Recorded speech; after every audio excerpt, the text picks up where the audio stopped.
தூத்துக்குடி அரசு மருத்துவமனையில் தற்போது உயிரிழந்தவர்களின் பிரேத பரிசோதனை தொடங்கியிருக்கிறது. துப்பாக்கிச் சூட்டில் உயிரிழந்தவர்களின் உடல்கள் பிரேத பரிசோதனை செய்யப்படுகின்றன.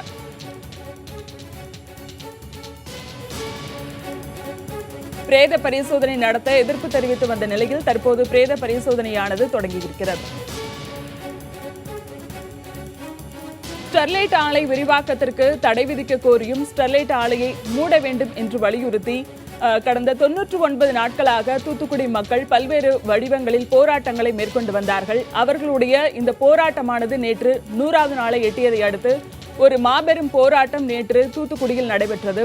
இதில் ஆயிரக்கணக்கானோர் இந்த போராட்டத்தில் கலந்து கொண்டார்கள். பனிமய மாதா மற்றும் மடத்தூர் என்ற 2 இடங்களிலிருந்து இவர்கள் பேரணியாக சென்றார்கள். ஸ்டெர்லைட் ஆலையை முற்றுகையிட வேண்டும் மற்றும் மாவட்ட ஆட்சியர் அலுவலகத்தை முற்றுகையிடுவதற்காகவும் இவர்கள் பேரணியாக சென்றார்கள். அப்போது இந்த பேரணியை போராட்டத்தில் ஈடுபட்டவர்களுக்கும் காவல்துறையினருக்கும் இடையே இந்த பேரணியின் போது மோதல் மூண்டது. பிறகு துப்பாக்கிச் சூடு நடைபெற்றது. இந்த துப்பாக்கிச் சூட்டில் 10 பேர் உயிரிழந்தார்கள். இவர்களுடைய உடலானது பிரேத பரிசோதனை செய்வதற்காக அரசு மருத்துவமனைக்கு கொண்டு செல்லப்பட்டது. அப்போது இந்த பிரேத பரிசோதனைக்கு எதிர்ப்பு தெரிவித்து அவர்களுடைய உறவினர்கள் அரசு மருத்துவமனையில் வாயிலில் நின்று போராட்டத்தில் ஈடுபட்டார்கள். தற்போது இந்த பிரேத பரிசோதனையானது தொடங்கியிருக்கிறது. இது தொடர்பான கூடுதல் தகவல்களை நம்முடைய செய்தியாளர் பிரபாகரன் இணைப்பில் இருக்கிறார். அவரிடம் பேசலாம். பிரபாகரன், தற்போது பிரேத பரிசோதனை தொடங்கியிருக்கிறது, விவரங்களை பதிவு செய்யலாம்.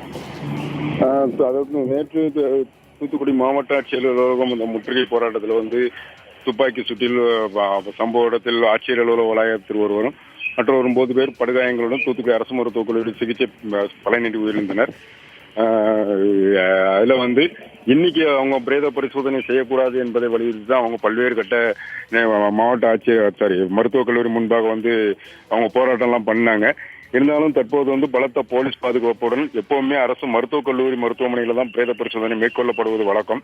தூத்துக்குடி அரசு மருத்துவமனையில இருந்து ஒரு 2 கிலோமீட்டர் தள்ளி உள்ள அரசு மருத்துவக் கல்லூரி மருத்துவமனையில தான் நடக்கும். இதோட இந்த பாதுகாப்பு காரணங்கள் இதை முன்னிறுத்தி தூத்துக்குடி அரசு மருத்துவக் கல்லூரியிலேயே பிரேத பரிசோதனையை தற்போது இந்த 10 பேருடைய பிரேத பரிசோதனை துவங்கியிருக்கு.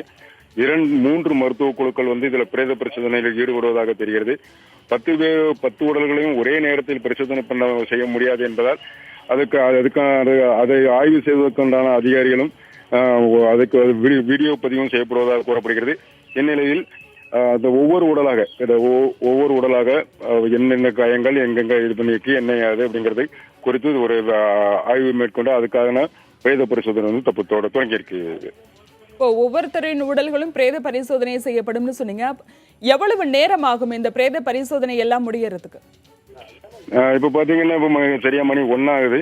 அவங்க ஒரு உடலுக்கு முழுமையாக கிட்டத்தட்ட அரை மணி முதல் ஆகும்னு சொல்லியிருக்காங்க. இன்று மாலைக்குள் பிரேத பரிசோதனை நிறைவடைங்கிறது தான் தெரியுது. அது குறித்து மருத்துவமனை நிர்வாக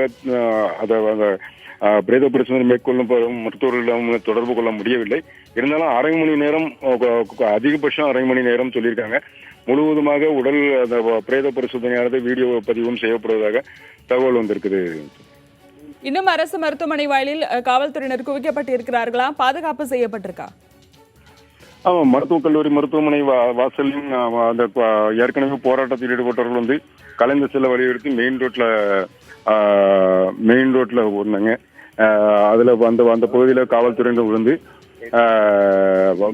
லேசான தடியடிச்சு அங்கிருந்து கலைச்சாங்க. மறுபடியும் மெயின் ரோட்ல அந்த போராட்டத்தில் ஈடுபட்டவங்க கல்லு விட்டு பெட்ரோல் பம்பு தெரிஞ்சாங்க.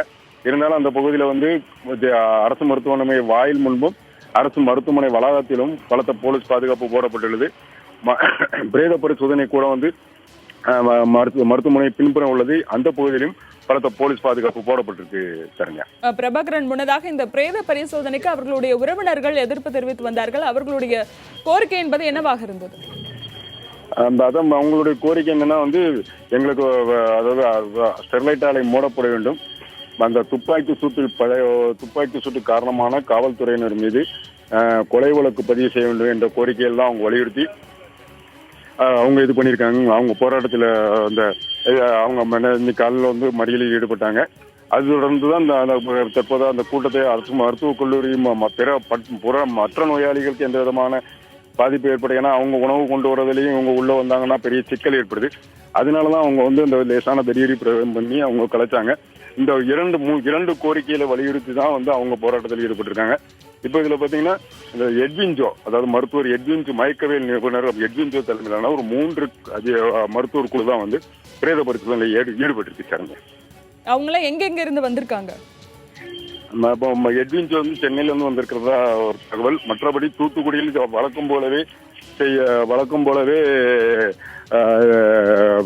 பிரேத பரிசோதனையில் ஈடுபடும் மருத்துவ குழுக்கள் 3 குழுக்கள், அந்த 3 குழுக்களும் தான் தற்போது பிரேத பரிசோதனையில் ஈடுபட்டிருக்கு. பிரேத பரிசோதனை முடிந்து அவர்களுடைய உடல்கள் உறவினர்களிடம் எப்போது ஒப்படைக்கப்படும்? அதாவது ஏற்கனவே பாத்தீங்கன்னா அந்த உடல்களை வாங்குவதில் தான் இப்போ அவங்க பிரச்சனை அவங்களே இது பண்றாங்க. எங்களுக்கு ஸ்டெர்லைட் ஆலையை மூட வேண்டும், அந்த கொலை வழக்கு பதிவு செய்ய வேண்டும் என்பதை கோரிக்கையை வலியுறுத்தி தான் அவங்க வந்து இன்னைக்கு காலையிலேயே இந்த மறியல் போராட்டத்தில் ஈடுபட்டாங்க. இந்நிலையில இப்போ இவங்க பிரேத பரிசோதனை முடிந்தாலும் அவங்க உடலை ஒப்படைப்பதில் சிறு பிரச்சனைகள் இருக்கக்கூடும் என்றால் உறவினர்கள் ஆலை மூடுவதை வந்து தொடர்ந்து வலியுறுத்தி வராங்க. அதனால உடலை வாங்குவதில் காவல்துறையினரும் மாவட்ட நிர்வாகமும் சம்பந்தப்பட்டவர்களிடம் பேச்சுவார்த்தையில் ஈடுபட்டதாக ஒரு தகவல் இருக்கிறது. உறுதி செய்ய முடியவில்லை. இருந்தாலும் உடல்களை இன்று மாலைக்குள் ஒப்படைத்து விடுவார் என்று தெரிகிறது. சார், இணைப்பில் வந்து தகவல்களை தந்தமைக்கு நன்றி பிரபாகரன்.